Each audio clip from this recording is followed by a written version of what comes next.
So you can't get this from, you can't call the government up and say, send me out a list of You recruits. could, if you could. Well, Yeah. Probably the government printing office would have it. It's a public document. The trouble is finding it and having it handy. So BARD, Boston Alliance Against Registration of Drafters, make copies of these, and draft councils have it in their manuals. And that's important to have because it is important to have these trained counselors because such information is important to have. No one else would know where to go for it. okay.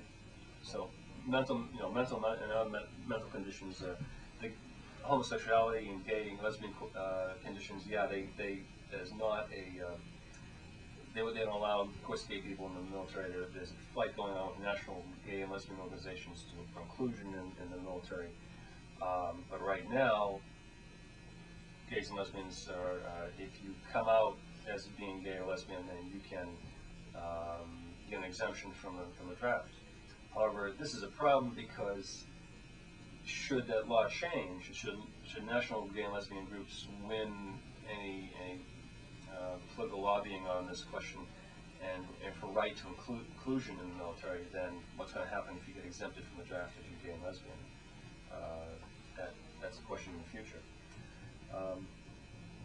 So 4F conditions, there's many of them, and there are height and weight restrictions and everything. Can't be too short, can't be shorter than 5'2", no taller than 6'8". Certain weight parameters and that type of thing. So you have to see a draft counselor for all this. Within that 10-day period, again, you have to use Form 9, apply for all these reclassifications, all these exemptions and deferments that you would qualify for.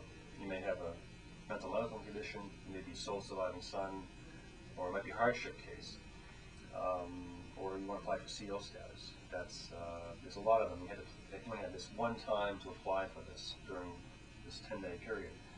After 10 days, you're supposed to go to that induction center and take your exams and be inducted in the military. The other exemptions and deferments are, like I say, sole surviving son. This is another confusion that people have. Sole surviving son does not mean only child or only child in the family. What it means is that if a parent or sibling has died as a result of military service, not in a war or a national disaster, national emergency, but any other time during military service, then you can be exempt from the draft. That's a situation that probably is rare and that isn't known. Isn't applicable to a lot of people. Hardship cases, in case of financial, emotional hardship, again, that has to be documented.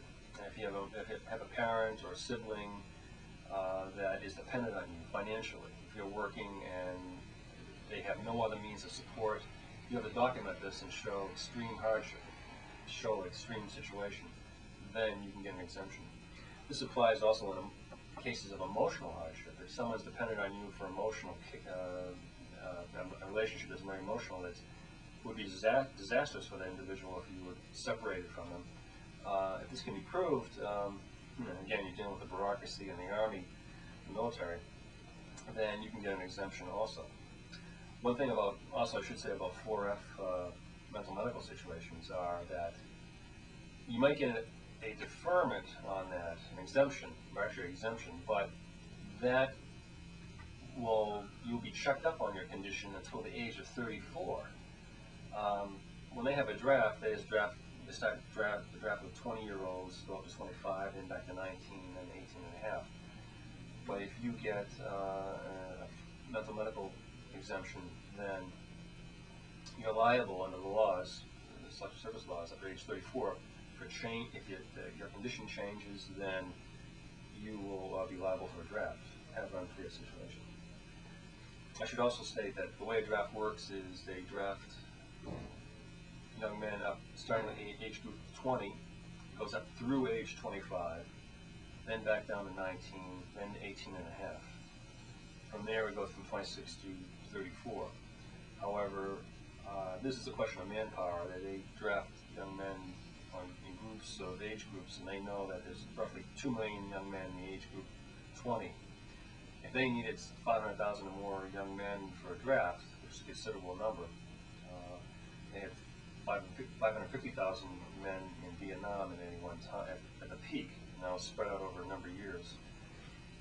They can get 2 million, they can get that 500,000 within that 2 million 20-year-old age group alone. So 20-year-olds would be liable as the first priority group under a draft. It may spill over at age 21, but certainly no higher, unless we had a real total world war.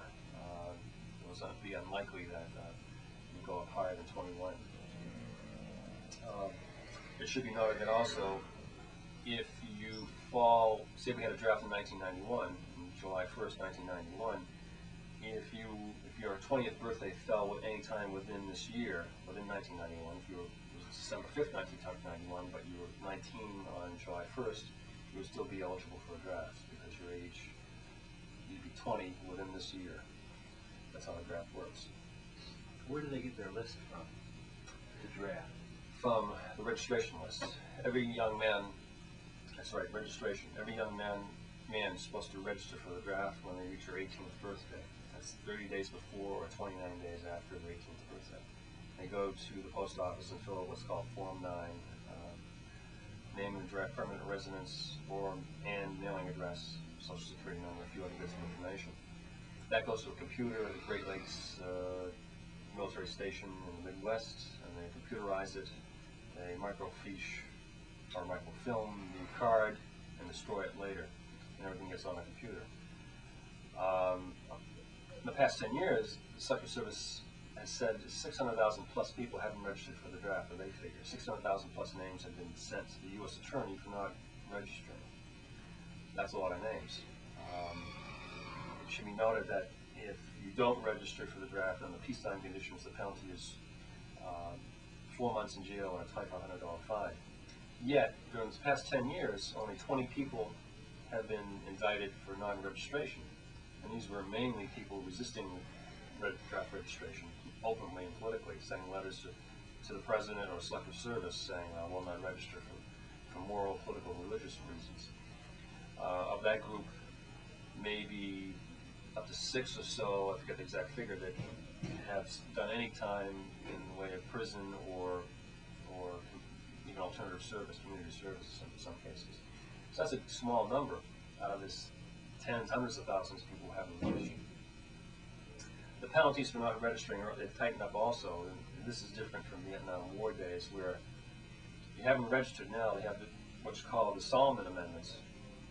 These are amendments made to the Selective Service law that says if you haven't registered for the draft and you applied for federal student loans to go to college, or in some states, including Massachusetts, for state loans, then you cannot receive these loans because you're not registered.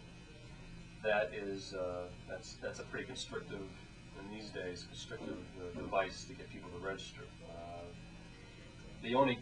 Under the laws too, they give you time to re-register if you want, or to register the first time up to age 20. If you're 25. If you turn 26 and you're not registered and you've taken out student loans, they don't give you a chance to register again. And you're liable for fraud, signing that form saying you have registered when you haven't.